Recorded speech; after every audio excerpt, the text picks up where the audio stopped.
once again.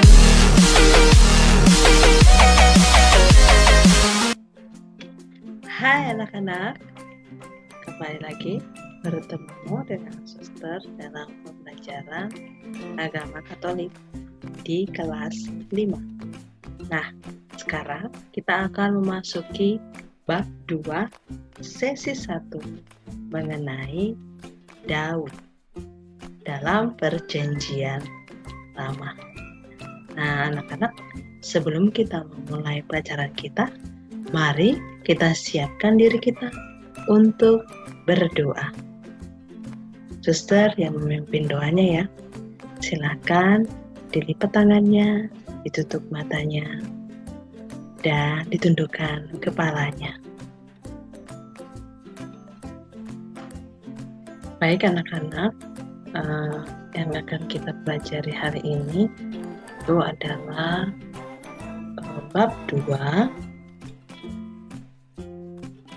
Yesus Kristus, tema besarnya sesi 1 Daud sang pemimpin.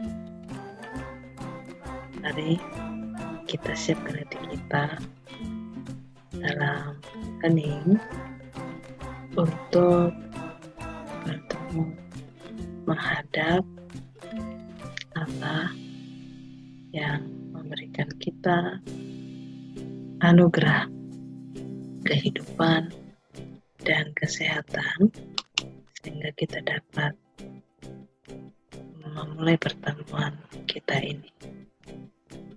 Dalam nama Bapa dan Putra dan Roh Kudus. Amin.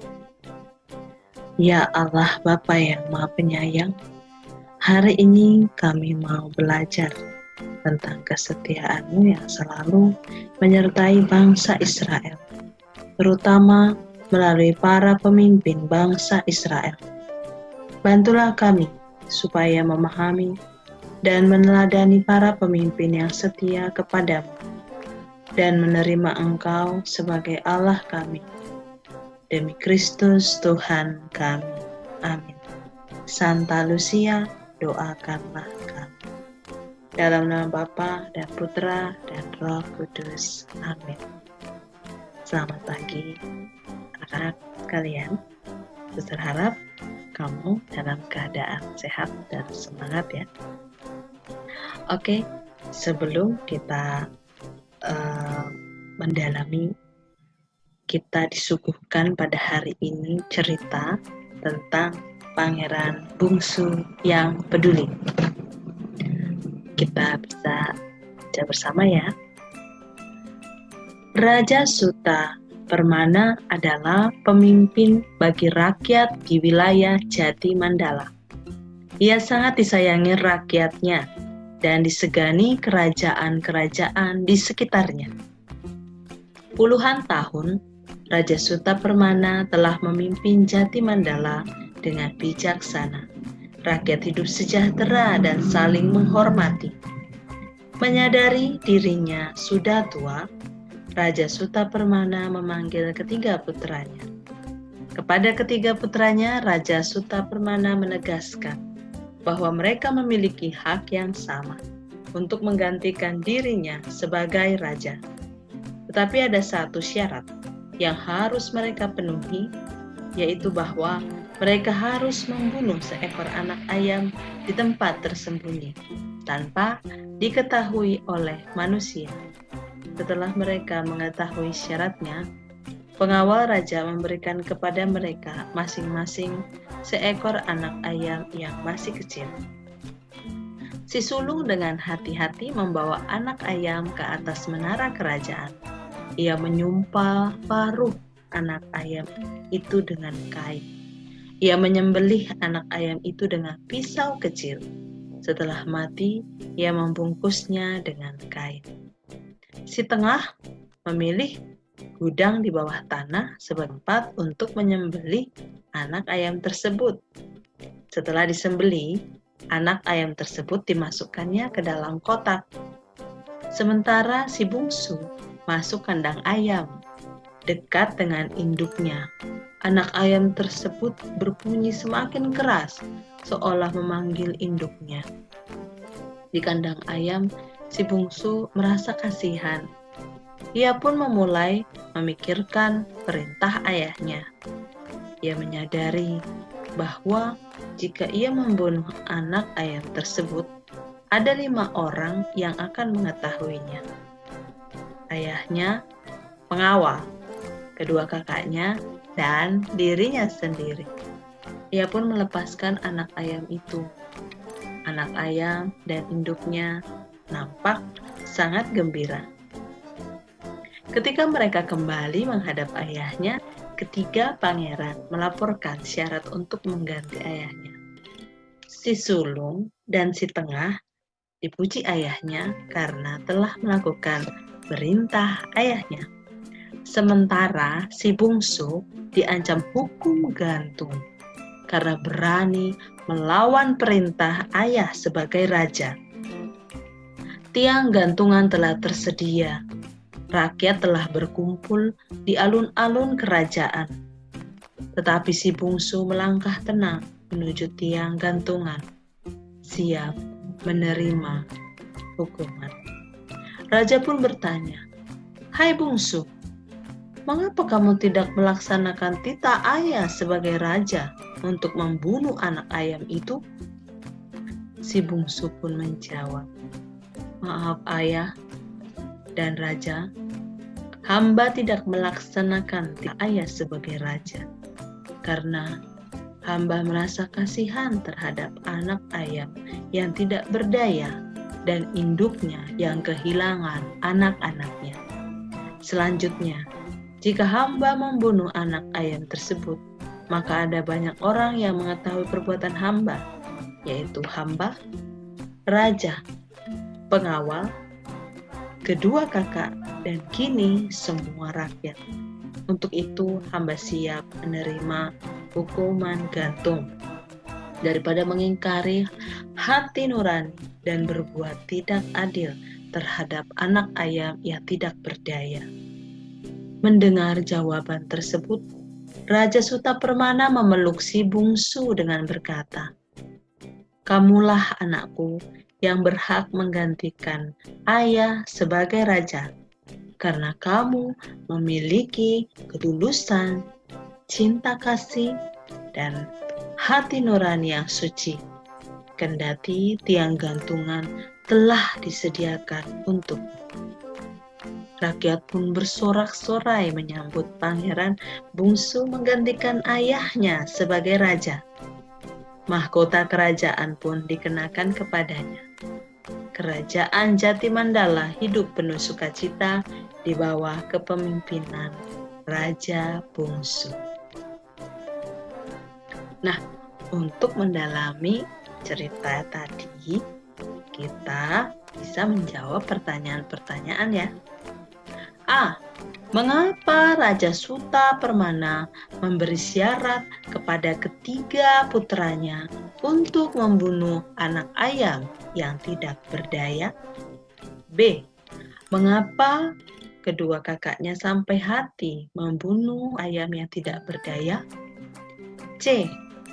Mengapa si bungsu berani menanggung hukuman gantung dengan tidak menaati titah ayahnya sebagai raja? D.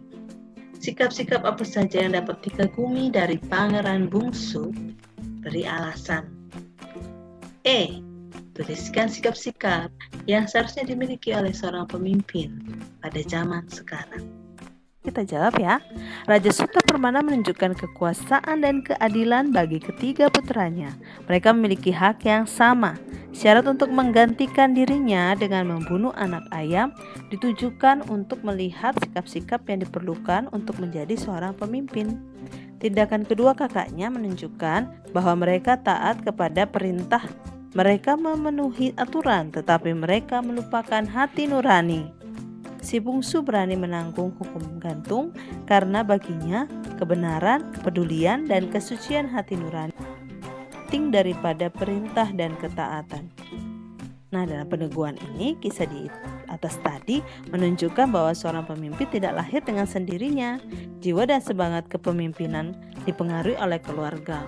Orang tua kita adalah pemimpin kita dalam keluarga loh. Nasihat dan petua mereka pantas kita taati. Kita pun dapat berkomunikasi dengan mereka, terutama jika ada hal yang kurang kita mengerti.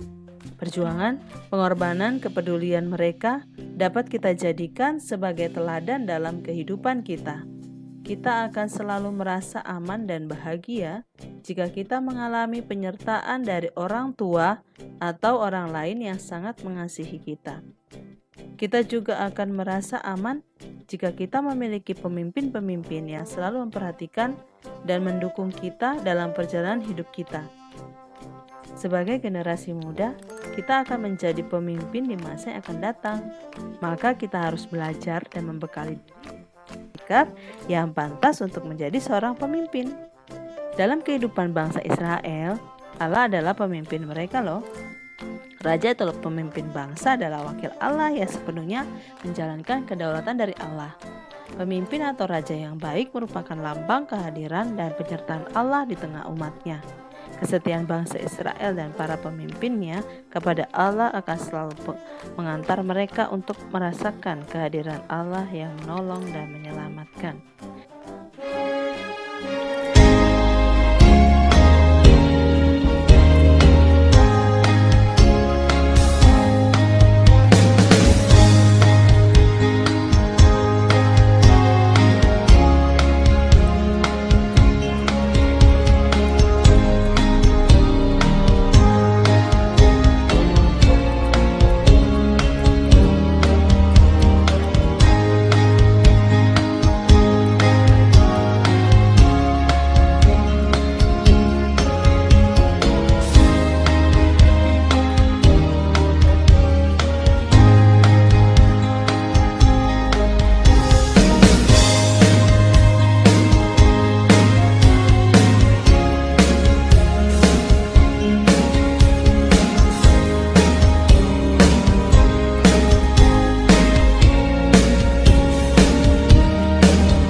Nah, sesudah menonton tadi, ini kita bisa baca sendiri ya. Silakan diambil dari kitab Perjanjian Lama di 2 Samuel. Kitab 2 Samuel bab 7 ayat 8 sampai 17. Ini kamu bisa baca sendiri ya, supaya bisa di berikutnya. Nah, dalam isi kitab suci tadi, siapa sih yang memimpin bangsa Israel sampai ke tanah Kanaan? Yang kedua, siapakah nabi yang diminta Allah untuk pergi kepada Raja Daud? Apa isi perjanjian Allah dengan Daud? Mengapa Allah mengadakan perjanjian dengan Daud? Pernahkah menjadi ketua atau pemimpin? Ceritakan dong secara singkat. Jelaskan sifat-sifat pemimpin yang baik yang disukai rakyatnya. Nah, Tuhan itu agung, ya selalu menyertai umat Israel dari tanah Mesir sampai ke tanah terjanji yaitu Kanaan. Setelah Saul menjadi raja atas kerajaan Israel, Saul ini adalah raja pertama bangsa Israel. Tapi ia tidak setia, ia lengah dan menyembah berhala. Oleh karena itu Tuhan mengangkat Daud menjadi raja atas Israel. Pada usianya yang sangat muda loh, umur 12 tahun. Untuk mengingat Daud akan kekuasaan Allah, maka dibuatlah perjanjian sebagai berikut. Allah telah mengangkat Daud sebagai raja dan menempatkan Daud di atas tahta. Kepada bangsa Israel, Allah tetap memberikan tempat untuk dapat menetap. Daud akan diberikan yang besar. Keturunan Daud akan diberkati. Anak kandung Daud akan mendirikan rumah bagi Allah. Daud akan diangkat menjadi anak Allah, dan Allah menjadi bapaknya. Kerajaan Daud akan kokoh selama-lamanya. Allah juga akan menyertai Daud sampai selama-lamanya. Sebagaimana Raja Daud, jika kita pernah mengalami menjadi ketua, pemimpin, atau pengurus dalam suatu kelompok, tentu dituntut untuk memiliki berbagai kelebihan, diantaranya sifat rendah hati, selalu dekat dengan Allah, bijaksana, adil, mau melayani, dan menjadi teladan bagi yang lain. Kita berdoa yuk. Dalam nama Bapa dan Putra dan Roh Kudus. Allah Bapa yang Maha Baik, karena cinta dan kesetiaan-Mu, Engkau selalu menyertai bangsa Israel. Sertailah kami dan jagalah kami sekarang, selalu, dan sepanjang masa. Santa Lucia, doakanlah kami. Amin. Dalam nama Bapa dan Putra dan Roh Kudus. Amin. Baik anak-anak, demikian dulu pembahasan kita tentang bab 2 sesi 1. Baik, terima kasih dan selamat mengerjakan tugas di agenda sekolah di e-learning. Semoga kita tetap semangat, sehat selalu. Tuhan memberkati. Jangan lupa ya, tetap menjadi duta kebaikan dan duta perdamaian dimanapun kita berada. Jaga kesehatan dan sampai jumpa. Terima kasih.